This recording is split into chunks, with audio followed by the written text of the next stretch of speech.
ব্রাজিলের mastermind coach Dorival জুনিয়রের প্রতি নেইমার ভক্তদের যে রাক্ষোভ আর অভিমান ছিল, যেন সে রাক্ষোভ আর অভিমান ভালোবাসায় পূর্ণ রূপ নিয়েছে।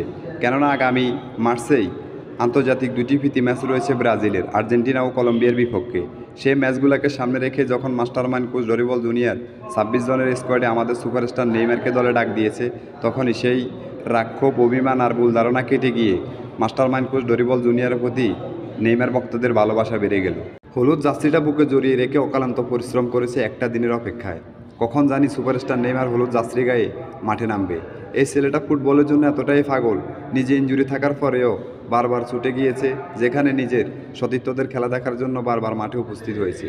সে অপেক্ষার প্রতিফলন ঘটিয়ে আগামী মার্চের 26 তারিখে ব্রাজিলের চির প্রতিপক্ষ আর্জেন্টিনার বিপক্ষেই মার্চের 26 তারিখ রাতেই মাঠে নামবে। নেইমার যেভাবে অপেক্ষা করেছিল হলুদ জার্সি গায়ে মাঠে ফেরার, তেমনি নেইমারের হাজারো ভক্ত সেকেন্ডের পর সেকেন্ড, মুহূর্তের পর মুহূর্ত গুনেছিল কখন তাদের স্বপ্নের নায়কটা হলুদ জার্সি গায়ে মাঠে ফিরে। সব কিছুর অবসান ঘটিয়ে নেইমার মাঠে ফিরতেছে মার্চের 26 তারিখে। তো নেইমারের অপেক্ষায় কারা ছিলে, তারাই এই ভিডিওতে কমেন্ট করবে।